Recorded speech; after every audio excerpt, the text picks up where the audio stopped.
Hello and welcome officially. Thank you for joining us this evening. I'm John Moeller. I'm the president and CEO of Inspiritus. And you are here tonight, I believe, because you care about the issues facing adults with intellectual and developmental disabilities and children who are needing foster homes. There's an epic crisis in Georgia tonight. Children all across the state are in need of warm, loving homes, and there are not enough of those homes. And in fact, there may be some children tonight that are living in a hotel waiting for a loving family. There are adults who need a loving home who are living in nursing homes and long-term care facilities because there's no place for them. And tonight, you're going to get introduced to a program and you're going to meet the staff who run those programs and get a sense for how maybe you and your family can participate in this program. I'll be joined by Suzette Roberts, the Director of Family and Children's Services, Samantha Eberhardt, the Disability Services Intake and Education Coordinator, and Gwendolyn Ladson, affectionately known as Gwen, our lead specialized foster care case manager. We'll tell you a little bit about who we are, what we do, and how you can be involved. Who is Inspiritus? Many of you may be familiar with this organization, but Inspiritus is a real word, and it means to fill with courage or to fill with strength of purpose. That's what we do. We fill others with strength of purpose and with courage. And our mission is to guide and walk with individuals on their path from surviving to thriving. And we empower those whose lives have been disrupted to discover their strength and resilience. And then we accompany them as they grow into vibrant contributors to the community. That's what you'll have an opportunity to participate in if you join our team. Our programs of Inspiritus are broad and diverse, but every single one of our programs follows the same model, and you'll recognize this if you're a social work student, Maslow's hierarchy of needs. We start with where people are. Oftentimes children and adults are merely getting by, they're barely surviving, clinging to hope, and we're going to walk with them through that process of stability and safety, community integration, self-sufficiency, actualization, and eventually really thriving and contributing to the community. And there on the right side of the screen, you'll see where the programs are operating. And it's a very broad, diverse set of geography where our programs operate. But the two programs you'll hear about tonight are operating right here in Georgia. So we serve a lot of different groups of folks. We are actively involved in disaster relief. We have refugee and immigrant services. We have Middle Tennessee empowerment programs, but the programs that we really want to highlight and where you can potentially participate are in specialized foster care and disability services. So what we want you to do tonight is really sit up, listen and learn.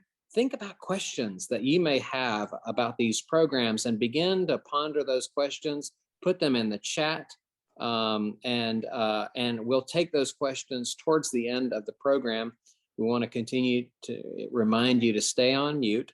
And at this point, again, thank you for joining us. And I'm going to turn the program to Suzette, who's going to tell you a little bit about the work.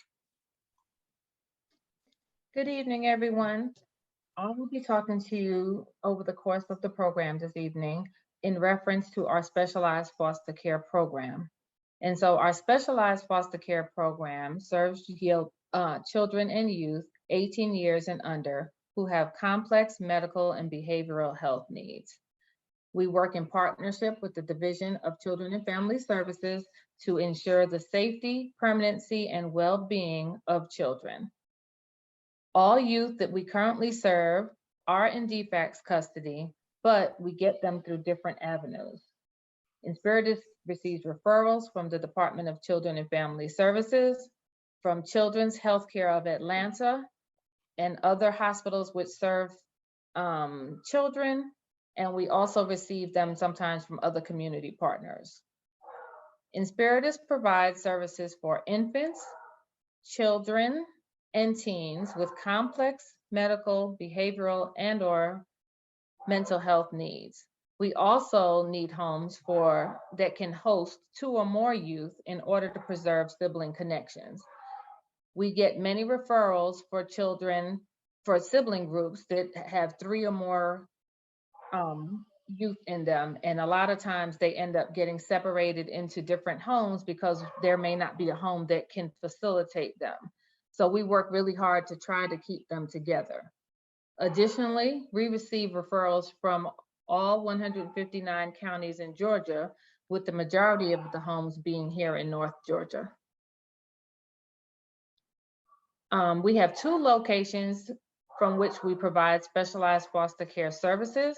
We provide services in the Metro Atlanta area and in Rome and its surrounding areas. And we approve homes in a 50-mile radius or 1 hour from each of our offices. And the reason we do this is so that we're better able to serve our youth and families, to try to keep kids in familiar surroundings when it's safe, and to ensure that we can respond timely when there's a crisis. Our specialized foster care program currently serves between 20 and 25 youth from around the state of Georgia. You may think that this is not a lot of children, but we intentionally keep our programming small so that we can provide individualized services, not just for our kids, but to our foster families, because the needs of our kids are very high, and we want to make sure that we are working in partnership and are in relationship with each and every one who decides to come and work with our agency.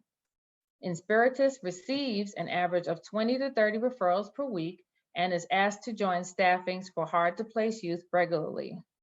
Often the children in this population are older with a variety of complex needs. As of 2021, there are 11,921 youth in Georgia's foster care system. Historically, Inspiritus has accompanied over 100 youth at any given time with an array of medical and behavioral challenges. For adults aged 18 and older who have developmental and/or intellectual disabilities and who have received a Medicaid comp waiver, Inspiritus works in partnership with the Department of Behavioral Health and Developmental Disabilities to offer residential housing to individuals with developmental disabilities in a host home setting. Our homes at Inspiritus offer an intimate and person-centered residence with compassionate, well-trained support companions. The support companions and Inspiritus staff collaborate with state and regional agencies to provide a coordinated plan of care and support. A participant in disability services may be referred from a hospital, a mental health agency, regional board, or from private individuals, such as the participant's family. In disability and health services, we accompany adults who are medically fragile or have complex medical needs, have a variety of intellectual and developmental disabilities, such as autism spectrum disorder, cerebral palsy, Down syndrome, traumatic brain injury, moderate to severe intellectual challenges, or a low IQ. Here at Inspiritus, our disability services are offered at the following locations: Metro Atlanta, Athens, Columbus, Rome, and Savannah. Disability and Health Services accompanies around 75 adult individuals throughout the state, primarily in the Metro Atlanta, Athens, Rome, Columbus, and Savannah regions. In Georgia, there are over 6,000 individuals living with developmental disabilities, waiting to receive a Medicaid waiver, which would allow them to live in their communities and have the supports they need to be successful in their daily life. Historically, we have accompanied over 300 adult individuals with intellectual and developmental disabilities. How can you help?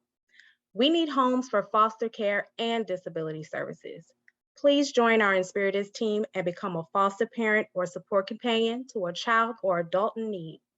Becoming a foster parent means offering hope to children in need by providing a secure and supportive home where they can live, grow, and thrive. Inspiritus is looking for individuals or families with the desire to care for children with complex needs, people who have a good support network, time, compassion, flexibility, and a willingness to work in partnership. We need homes for individual youth as well as sibling groups. Inspiritus will provide pre-service training, specialized training as deemed necessary, and ongoing educational opportunities, regular monitoring, and 24/7 crisis support. My name is Gwen Latson, and I am the lead foster care case manager here at Inspiritus. I've had the pleasure of fulfilling this role for almost 4 years. In my role, I will be your first point of contact when you meet your new family member. My sole purpose is to provide support to your family. More importantly, I will be there to offer you guidance and resources to help you through this transition. Our team will take the guesswork out of it. We will serve as a liaison between you and all the partners of this work. Your partners are the Department of Family and Children Services, birth families, the court system, the school system, and medical providers. So there's no need for you to be worried.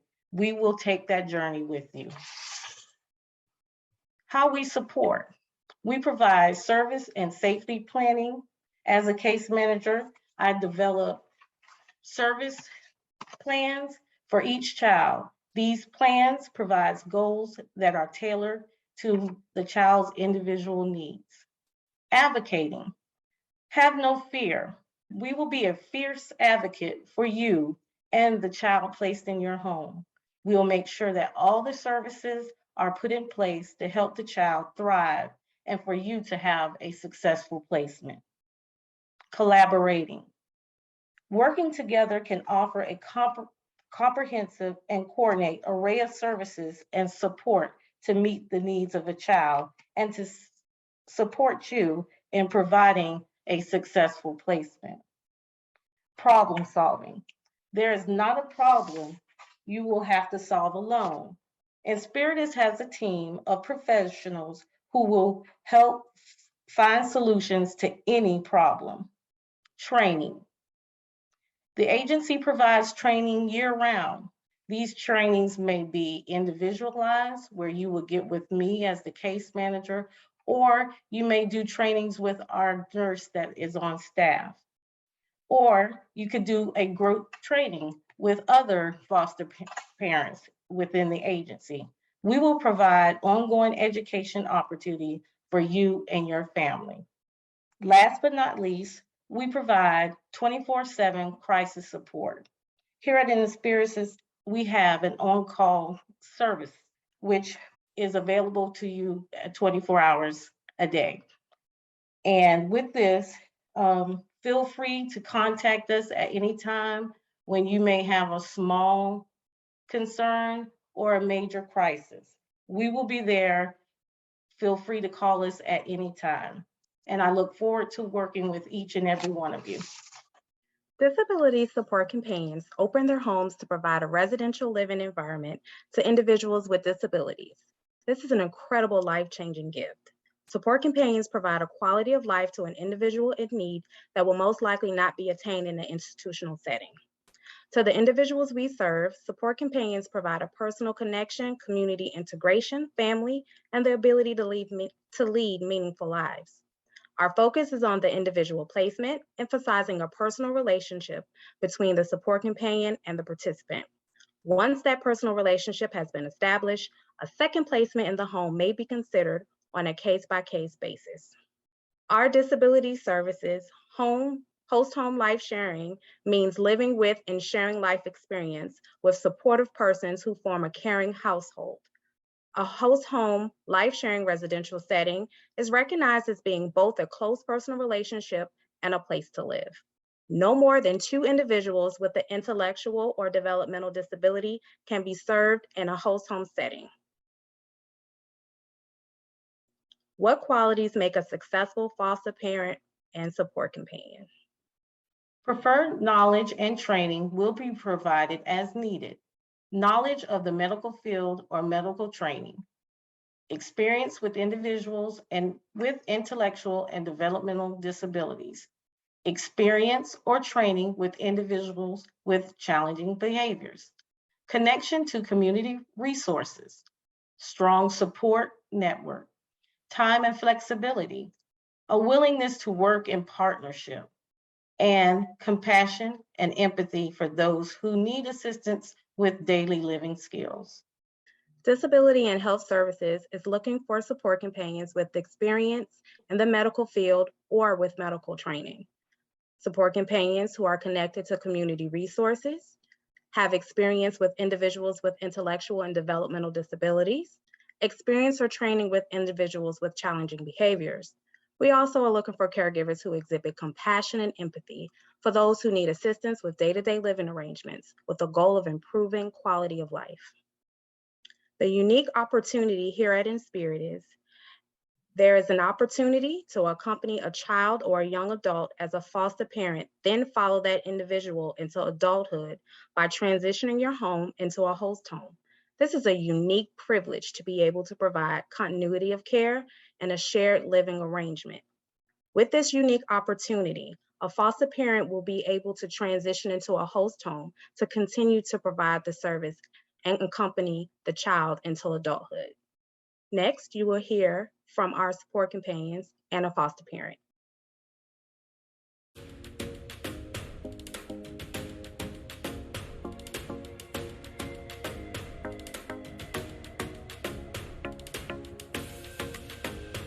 My life is dedicating myself to the kids and my husband, but I love those kids with all my heart.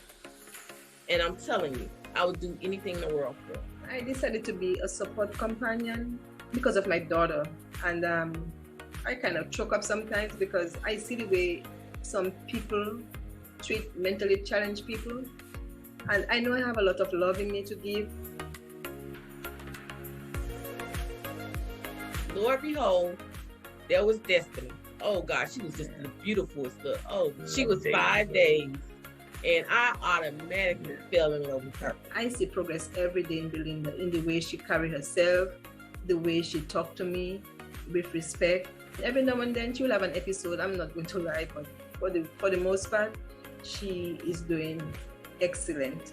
They dance, we go out, we laugh, we talk, we cry sometimes, but you know, all in all, they're our kids. Once they enter this house, they have our complete love and trust. Many of these individuals, they do not have family, and this affords them the opportunity to have a family and to live in a nurturing and safe environment. My goal is to see them excel in life, to be independent, to be self-sufficient. Everything from her mouth is, no, I cannot do it. And I say, I keep telling her, yes, you can. Yes, you can. The sky is the starting point for you. And if you don't try, you will not know your true potential. Defects called us and said, well, you know what? We got a little girl, if you will foster her and adopt her because it's your daughter's sister. And I talked to my husband when he got home. I said, oh, honey, I said, you know, Defects say they have a little girl that's Destiny's sister. And I said, we need to do this for Destiny. So we just basically pushed our empty nesting days.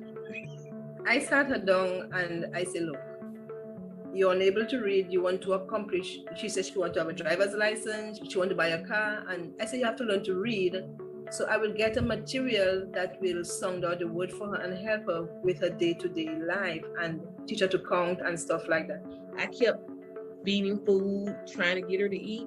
So we took her on vacation one year. We went by Kentucky Fried Chicken. It was so funny. So I got mashed potatoes.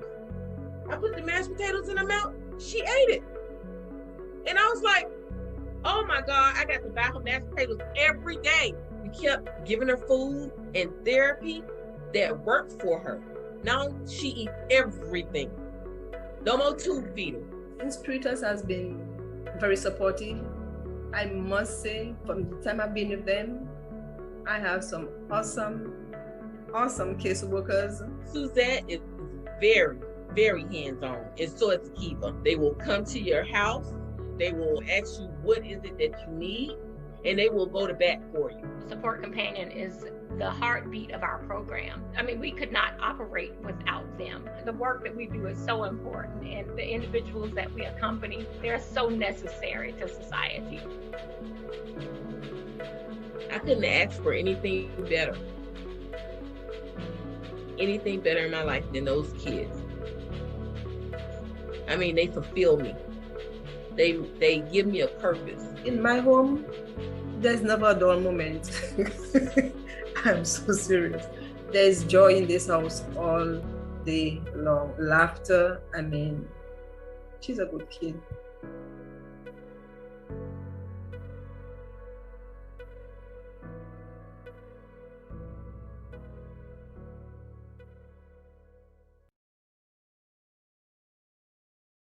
I always get teared up when I watch that and listen to our families talk about how rich their lives have become because they have just taken a chance and taken in some of our kids. Our family that you saw there has actually adopted 5 times and have 2 more kids in their home. So they really did put their empty nester that they thought they were going to become behind them, but they enjoy every moment of it. And so some of the requirements to becoming a foster parent are our foster parents must meet the Georgia Department of Children and Family Service requirements. They need to be physically able to care for children. So you will have to get a doctor to say that, yes, I am able to take care of kids. You need to be a citizen or a legal resident, at least 21 years of age, no substantiated child protective services history, meaning that you haven't had any cases of abuse or neglect. You need to be able to pass state and national criminal background checks, of course, because we want to ensure the safety of our kids, just as though if those were our kids coming into care, we wanted to make sure that they were with people who would love and take care of them and that they would be safe until we could care for them again. You must complete a structured analysis family evaluation, which is called a safe home study, which is a very extensive study of your home, which helps us to learn more about you and be able to present your home to the state and be able to use that information to find kids that match your preferences, your capacity, and that will blend in with your family well. And then you must have access to a computer and have basic technology skills. And we say that because, one, your kids will probably be using them in school, but in addition to that, we do a lot of our communication with foster parents. We offer computer-based training, and a lot of paperwork can easily be submitted if you have technology skills. Disability services requirements. We prefer that the support companion be at least 25 years old, have a GED or diploma, have dependable and reliable transportation with the ability to safely transport, the ability to pass multiple background checks, the ability to lift 50 to 75 pounds, someone who has excellent social skills to interfere with families and individuals with developmental disabilities, someone who's willing to work with individuals with challenging behaviors, someone who is detail-oriented and task-oriented, someone who's reliable, dependable, and mostly motivated. Must have appropriate living environment with at least 1 available bedroom, have experience and knowledge working with developmental disabled population, and must have a computer and printer, scanner, and faxing capabilities. Also, they must have basic technology skills. So you've heard a little bit about both of our programs, and I know that there are some questions that have come to your mind. And so one of them that we get asked a lot is, how long does it take to open a home? And so for both of our programs, it takes an average of 3 to 6 months to open a home. And that varies based on the speed in which you submit your documentation, that you get your home study completed, and that you complete the pre-service training and any other requirements that need to be completed. And then it takes another 2 to 4 weeks for both programs because we have to submit them for approval to the state. And so that usually takes anywhere from 3 to 6 months. What services will Inspiritus provide? Inspiritus will provide a minimum of a monthly home visit, pre-service and ongoing training opportunities, and 24/7 crisis support. And those are things that are provided in both of our programs. But in addition to the monthly visit, we will visit your home as much as needed to ensure that our participants are getting the services that they need and that you feel supported in the work that you're doing. Another question that we receive a lot is, how does the stipend work? Stipends are dependent on room, board, and watchful oversight classifications and the special needs of the individual in your care. So we could not give you an exact amount, but it just, like we said, it'll depend on the needs of the child that are placed in your home. And that stipend is to help supplement your food, utilities, and to make sure that you can provide for the needs of the children without substituting needs of your own family. I think that's my cue. As you've heard about the program, I know that some of you are just eager to find out what the next steps are. And so this is where we move in the program toward choosing a path.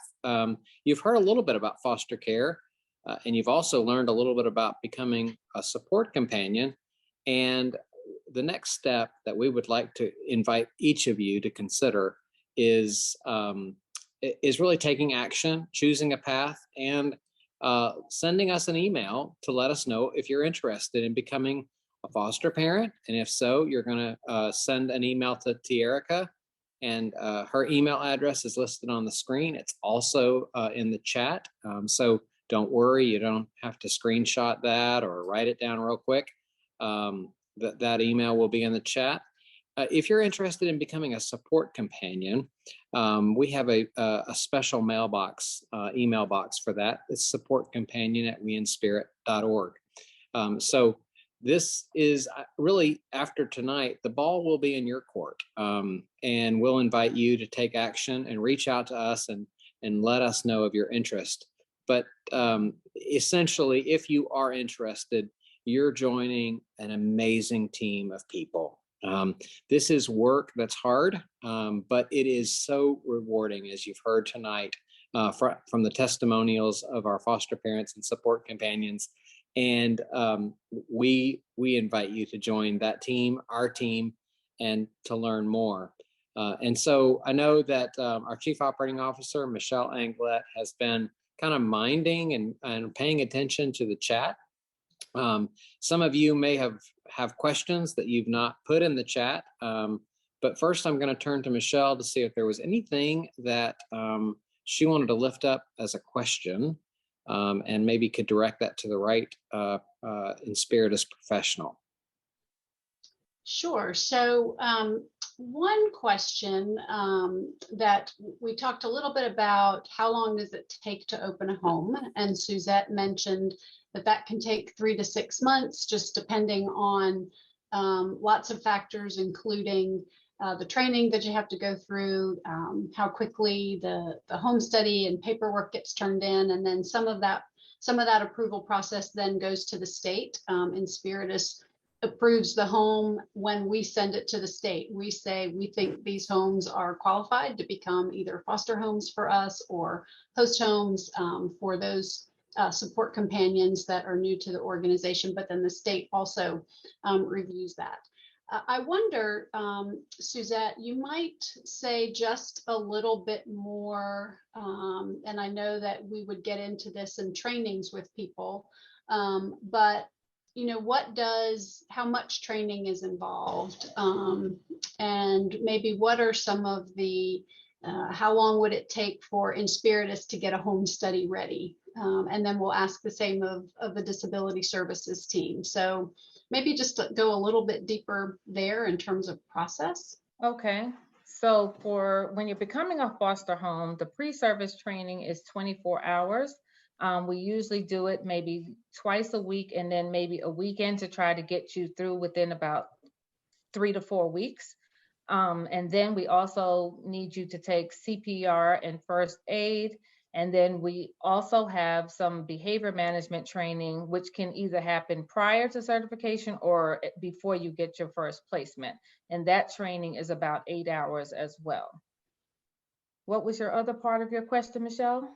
I think that was helpful. I think training and just kind of how long does it typically take us Inspiritus to get a home study ready before getting it to the state? Because we know it's a bit out of our control when it leaves us and then we await the final approval. So it usually takes about 30 days to complete a home study. The licensing specialist or home study writer will have to visit your home at minimum 3 times to come out to meet you, your family, any support people that you may want included in your study, and just to be able to look at your home and make sure that it's, meets all of our regulations, help you if there are things that need to be done to accommodate our children. And so that usually takes 30 days to get to the final product before we can submit it. And then it can take between 2 to 4 weeks to be approved by the Department of Children and Family Services. Thank you. Samantha, you want to answer that question for our disability services program? Yes, it typically takes 3 to 6 months. You will have a resource specialist who will carry you through the entire process. Most of our training is online, so you will be able to complete it at your leisure. The approval process really depends on you and how quickly we can get all of your training completed, all your background checks done, and your home study. And we submit that to the state, and then we wait on them to do the final approval. We come to your home, we do walkthroughs, and then there's additional training that you will have to do after your home study is submitted to the state. Thank you. And I see we did have a question pop up in the chat. How many of your hosts work full-time jobs or part-time jobs? So Samantha, why don't we let you take that one first, and then we'll ask Suzette to respond to that. A lot of our host homes are able to maintain their jobs, whether part-time or full-time. We actually encourage that. Our individuals do participate in day services, so they will have something meaningful to do during the day, which also allows our support companions to continue to maintain their employment. And then for foster care, that's similar. Most, if not all of our parents work. At least one person in the household works. It just kind of depends on the family situation and the needs of the individuals. Most of our kids, even our special needs kids, all go to school. So they are gone during school hours for the most part. And if they're not able to go to school and there is a parent available, they will be homeschooled. And we also, through the state, provide funding so that they can go to after school programs, to do extracurricular activities, and during the summer to attend summer camp. Are we allowed to choose male or female for the hosts? Yes, you certainly are. You definitely have your preference on the individual that you would like to support. We also do a meet and greet as well as a pre-service placement where the individual will be able to do an overnight or as many daytime visits with you before you make a final decision on moving forward. And Suzette, maybe you want to answer that just in terms of the choice that a foster parent might have to accept. I mean, how's that decision made? You know, when your staff approach a foster parent about a placement, how does that process work? Sure. So part of our foster care approval process is you have to complete a preference list. And so that preference list not only talks about male or female, it talks about ages that you feel comfortable working with. It also talks about many mental health, intellectual disability, or other traumas that the child has experienced and what you feel comfortable working with. So you're able to let us know what you're comfortable with. And during your process, we kind of go through that with you to see, are there areas that you would like to work with that we need to provide more training? But you have the ability to let us know your preferences. And then once we get referrals from the state, we look at our foster parents' preferences to try to place a child who meets the need, not just so that you can meet their needs, but so that they will fit into your family and your life well. I might invite those of you who are uncomfortable using the chat function to raise your hand. There's an opportunity in Zoom to raise your hand. You can click on that icon and we will call on you. But I did just see another question in the chat. Michelle, you want to direct that? Is there an age limit to be a foster parent? No, there is no age limit except that you have to be over or 21 or older. And we have some foster parents who have been with us for 10, 15 years, and that they are retired. So as long as you can care for the child and provide for their needs, including extracurricular and things of that nature, then, all are welcome to apply and become foster parents. Another question, as a host or foster parent, are you obligated to be vaccinated for COVID-19? So as a foster parent, that is not a requirement of the state. We do urge all of our foster parents to become vaccinated if possible, but there is no mandate for that because you do have kids that are coming in and out of your home. So we want to make sure that you and your family are protected, as well as if you get a new placement. Usually, and over the pandemic, we have requested that those children are tested before place, but that's not always possible if they're coming in late at night or over the weekend.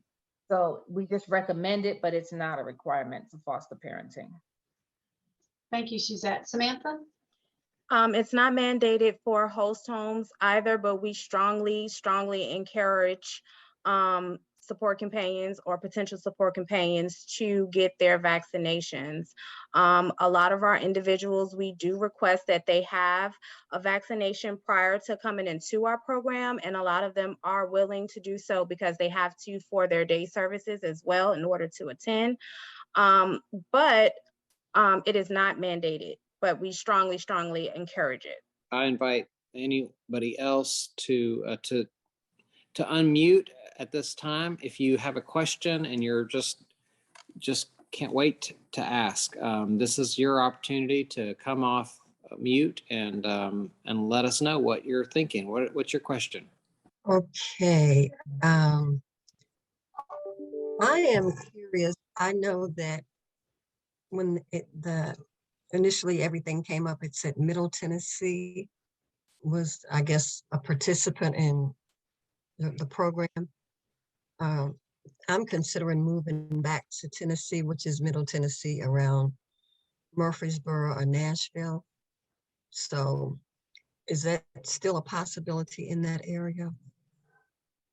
Oh, you just raised I love that question. And our team loves that question. Today, these services are delivered in the locations that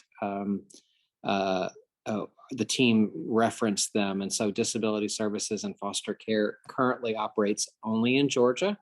But my goodness, we are chomping at the bit to have an opportunity to do this in adjoining places like Tennessee or Alabama. So keep your ears peeled for future information about that. But today, these services are only in Georgia. Thank you. Yeah, great question. We want to thank each and every one of you for taking part of your evening and spending it with us and learning about the host home program and the foster care program. We really look forward to hearing from you. We will not hound you. In fact, we're going to invite you to take the next step. Send us an email and we'll start the conversation. And there's lots of opportunities to ask questions along the way and learn more to see if this is appropriate for you and for your family. The individuals in our care can't thrive unless you are thriving, and you do that in a team environment. So we hope that you'll consider joining our team at Inspiritus by becoming a host home provider or a foster parent, and let's address the needs of children and adults across our state tonight who are in desperate need of a loving and caring home. Take care, have a good night, and we look forward to being in touch. Please reach out and send us an email.